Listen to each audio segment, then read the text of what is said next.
Mirëmëngjes njerëz, mirëmëngjes o qytet, mirëmëngjes ju të punësuar, ju të pa punë, të gjithë ju që më dëgjoni. Sot e hënë, ja ku jam edhe sot për emisionin Mesazhi i Yjeve në Faten Muzikë. Pra për atë që dikush e quan horoskop, edhe unë e quaj horoskop, dhe gjithashtu jam këtu edhe për mesazhin e një kënge. Shumë njerëz më ndalojnë, më telefonojnë, më çojnë haber se janë shumë të kënaqur me horoskopin. Duke ju falënderuar për vlerësimin, shpresoj dhe uroj që të vazhdoj të ju them në një gjë të mençur dhe sidomos uroj të kënaqeni edhe me tekstin e këngës që unë analizoj dhe sidomos asaj që do të analizoj dhe sot. Dëgjojeni këngët njerëz se nuk besoj se do t'ju vi para për radha të kuptoni në detaje se çfarë thon këngët. Janë këngë njerëz që i kemi dëgjuar me vite, që vazhdojmë të dëgjojmë, vazhdojmë të këndojmë pa e ditur saktësisht se çfarë thonë.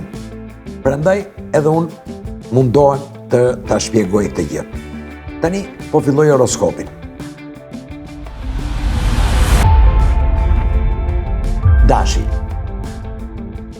Dash, burra grua qofsh. Po të prezantoj një personazh që po deshe ta kujtosh pak edhe për fytyrë, hyr në internet dhe e gjen. Është aktor i famshëm dhe quhet James Caan. Ka interpretuar më shumë se 80 filma ndër vite dhe ndër këta filma është filmi legjend Godfather ose Padrino ose Nuni si i themi shqip. Në filmin Kjo ure largët apo e fundit që është A Bridge Too Far apo në filmin Kukudhi The Elf është origjinali. James Caan është i shenjës dashit. Pse po a them? Sepse ky aktor ka refuzuar të luajë në disa filma shumë të mëdhenj siç janë Star Wars, Lufta e Yjeve, Takimet e afërta e të llojit 3 apo Apocalypse Now. Zgjedhjet e tij të çuditshme ose më mirë hezitimi i tij, o njeri i shenjës dashit, burra grua qofsh, duhet të jenë një shembull për ty në këtë periudhë. Mos u tërhiq përpara sfidave. Edhe pse mund të kesh bërë shumë, ndoshta është duke t'u paraqitur një rast, një mundësi për të pasur një sukses akoma më të madh. Se ku, unë nuk di ta them. Mund të jetë në profesion, mund të jetë për një udhtim, mund të jetë për një aktivitet, për një detyrë të re, në dashuri, nuk e di. Yjet dhe unë po të sjellim një mesazh, të themi mos thuaj jo.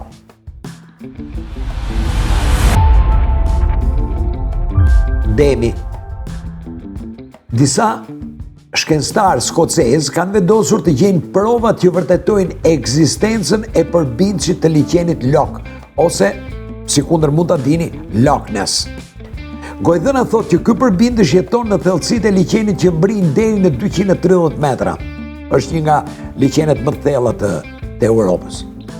Shkencëtarët kanë bërë një tip në ndece që e kanë zhytur deri në pikat e thella të liqenit ose në pikat më të thella të liqenit dhe e kanë pajisur me kamera dhe me një radar zanor.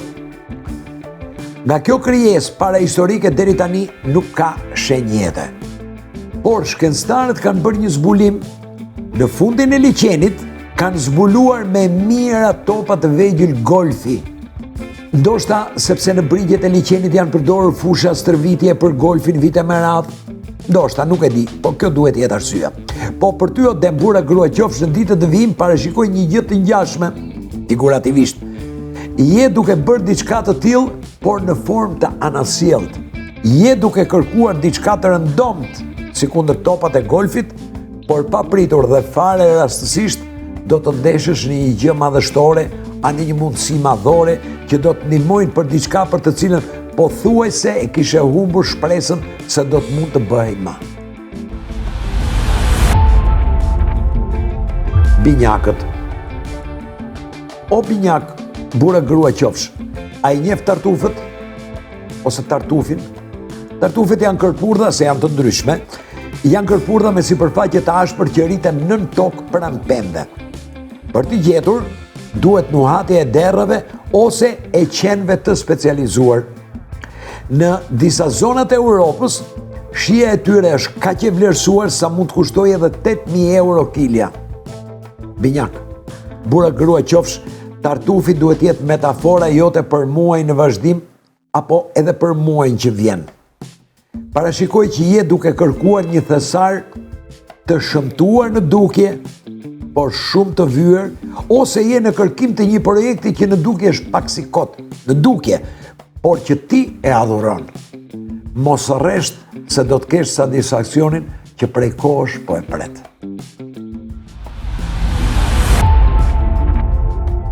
Gaforia. Jeta thyen këdo dhe pastaj shumë kush është më i fortë se kur pikërisht në pikën ku është thyer. Ka thënë shkrimtari Ernest Hemingway, që është i shenjës gafores. Sipas meje o gafore, burra grua qofsh, sepse dhe unë jam një gafore, ne jemi duke hyrë në një fazë të ciklit yjor në të cilin mund të realizojmë projekte të mëdha, duke u kujdesur shumë për pikat ku jemi thyer në të shkuarën. Madje tamam, duke përballur me vendosmëri pikat ose probleme delikate që na kanë shkaktuar plag në të shkuarën, do të jemi akoma më të fortë se më parë. U shpjegova? Luani. Doja të ndryshoja botën, por zbulova se e vetmja gjë që njeriu mund të jetë i sigurt se mund edhe ta ndryshojë është vetvetja, ka thënë shkrimtari anglez i shenjës Luanit Aldous Huxley. Këtë thënie ta këshilloi o Luan, burra grua qofsh pra o Luan a Luanesh, që të bësh tënden duke menduar që do të duhet pas sa ditësh ose edhe pas sa javësh do të shpërthesh në një ide a një projekt që ke nisur, do të shpërthesh. Po për momentin detyra jote është të revizionosh, të rillogaritësh e të perfeksionosh atë çka akoma tek ty është jo perfekte. Duhet me një fjalë të bëhesh një neurokirurg i vetës dhe pastaj çdo gjë do ta kesh fushore. Virgjeresha.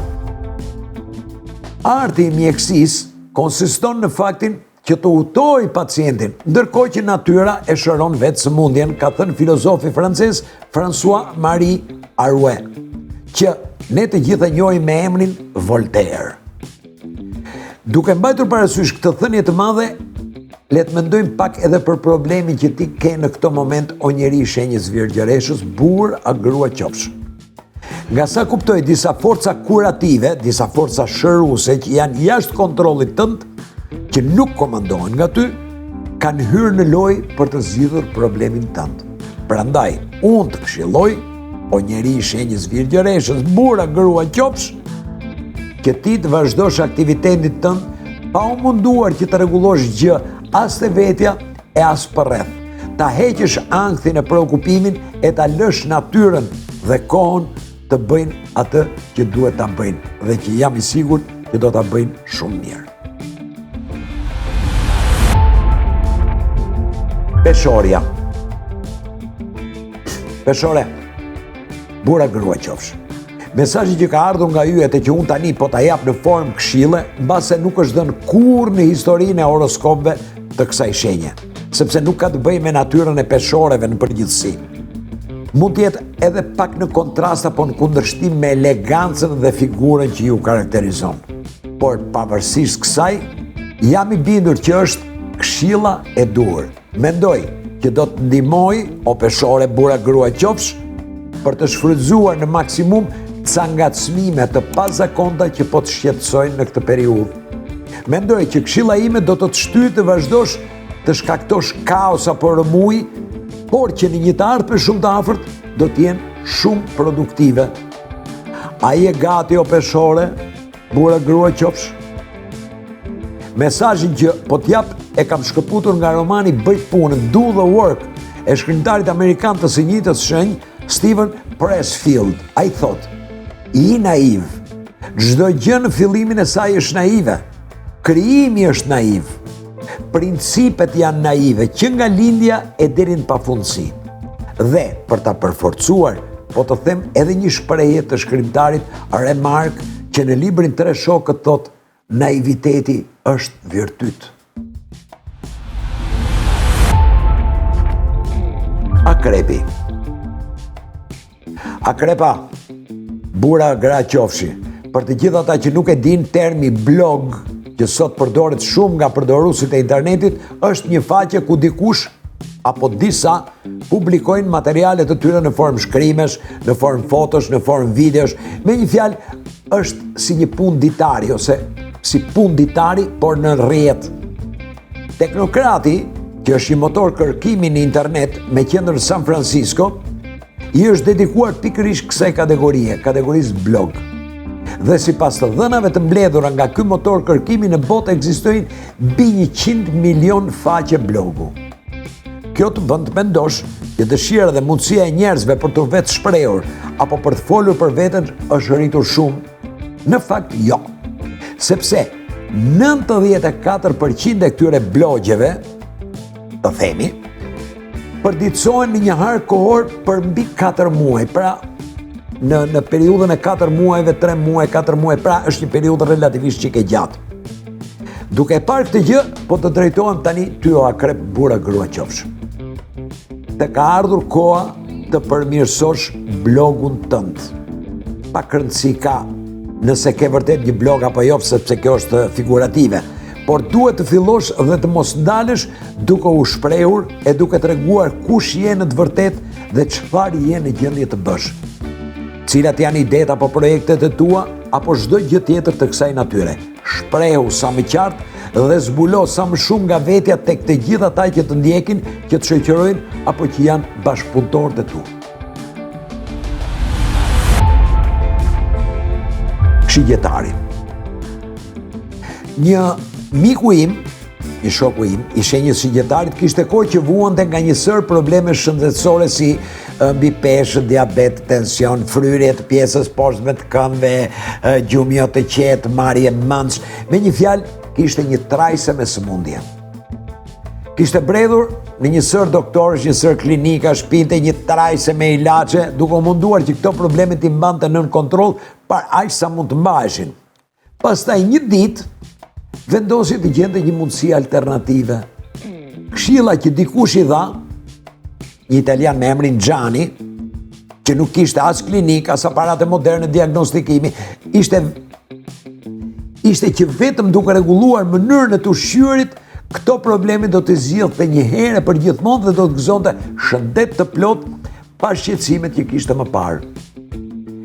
Edhe pse jo fort i bindur, vendosi që të ndiqte këshillat e këtij njeriu. Pas 2 javësh, hoqi ilaçet e tensionit. Pas 3 javësh, flinte si qinj dhe mbas 3 muajsh kishte hequr gati 20 kg të tepërta.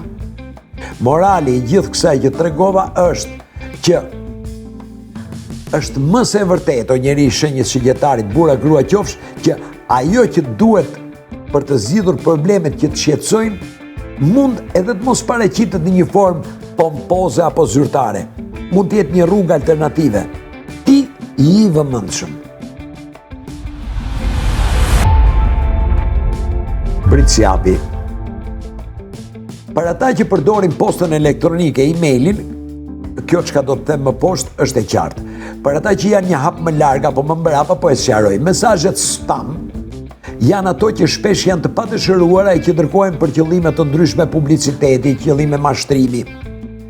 Një person që dërgon kështu lloj mesazhesh, në anglisht quhet spammer. Dhe sipas hetimeve dhe statistikave, një spammer mbrin të dërgojë mesatarisht mbi 12 milion emaila përpara se të gjejë dikë që e beson e që mund t'i zhvasë një dorë lekësh. Ti, dashur Britësia bura grua qofsh, nuk ke nevojë ta bësh një gjë të tillë për të ofruar produktin apo idenë tënde, por megjithatë duhet të jesh këmbgulës.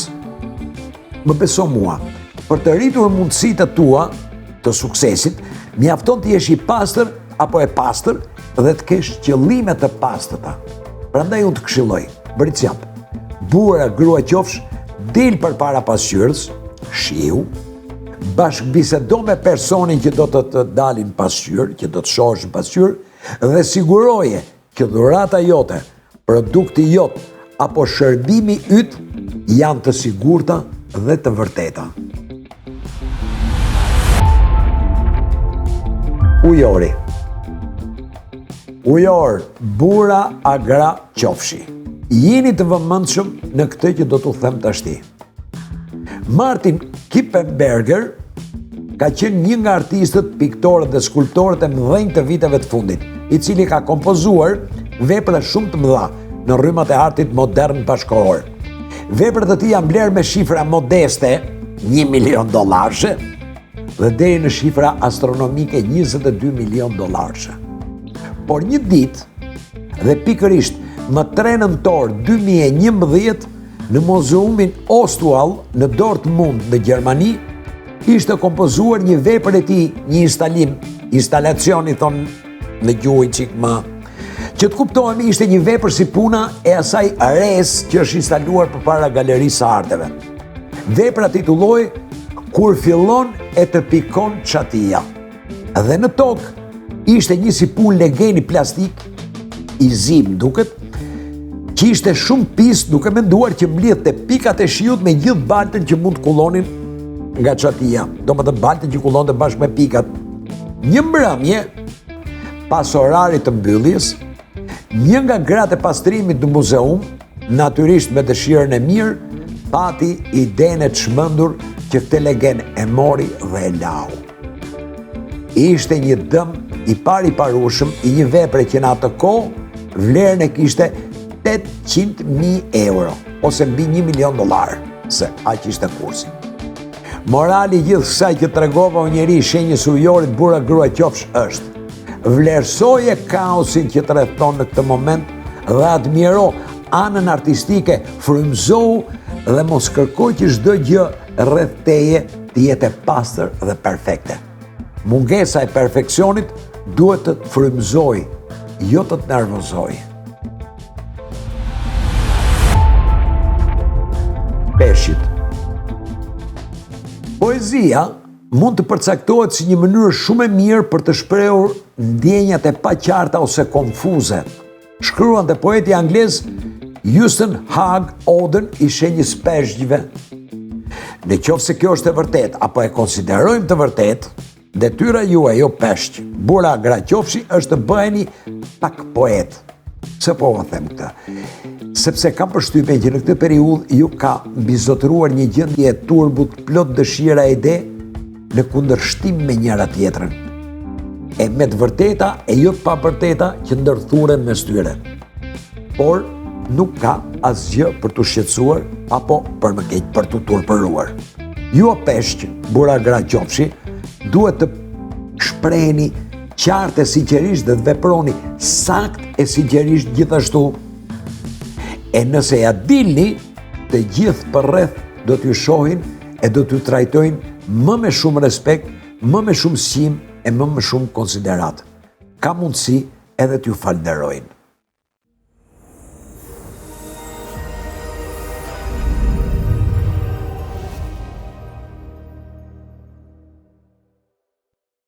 Ky ishte horoskopi dhe për sot njerëz, dhe tani po kaloj tek kënga.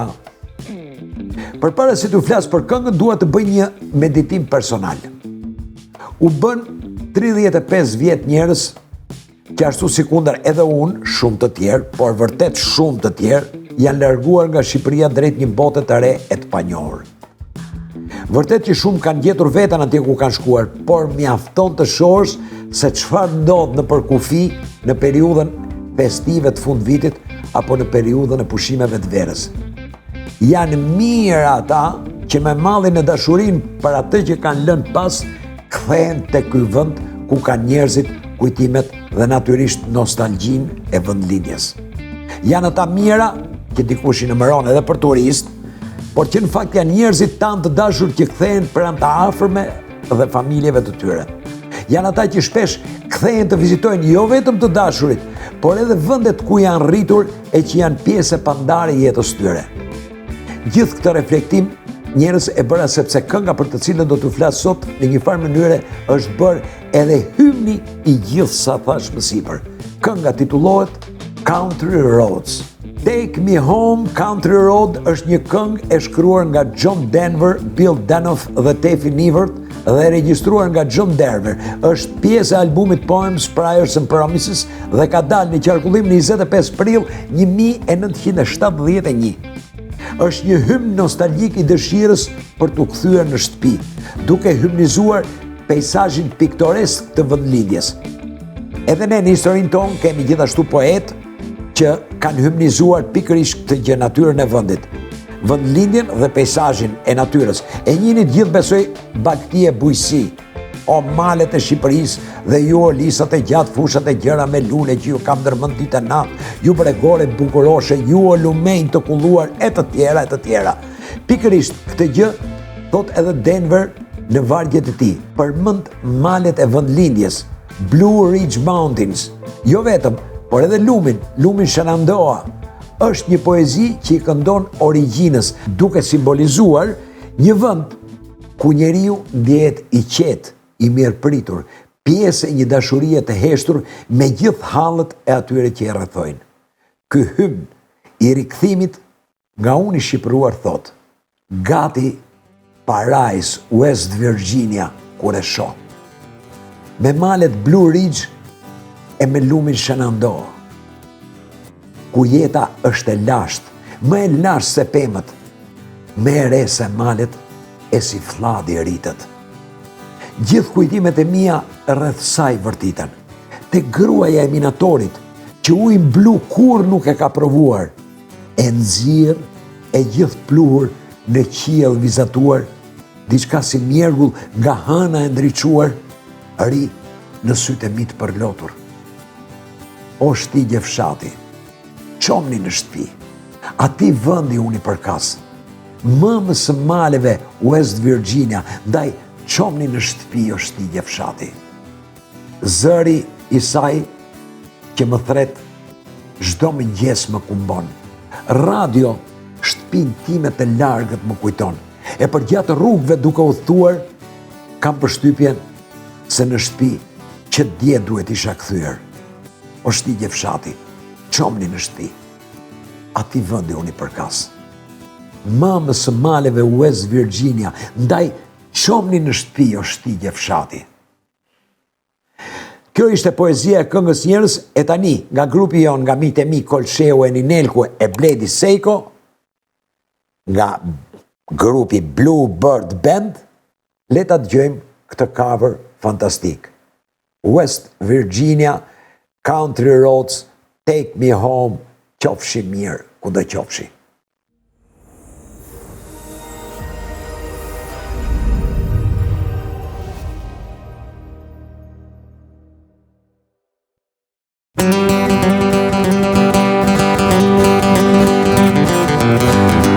Almost heaven, West Virginia, Blue Ridge Mountains, Shenandoah River. Life it's older than the trees, younger than the mountain, moving like a breeze. Country road, take me home to the place I belong. West Virginia, mountain mama, take me home. My country roads, all my memories gather round her. I'm a sleepy stranger to the water, like a dusty painting on the sky. Feasting this moonshine, teardrops in my high country road. Take me home to the place I belong. West Virginia, mountain mama, take me home, my country roads.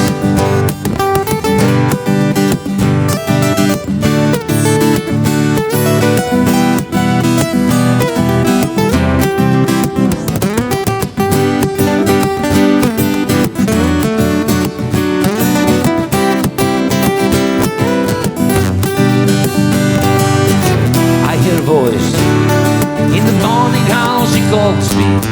Radio reminds me of my home. far away.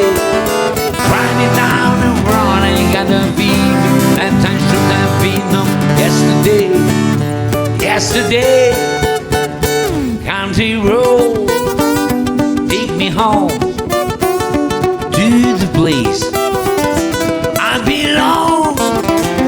West Virginia, Mountain Mom, take me home, my country road, country road, take me home to the place I belong.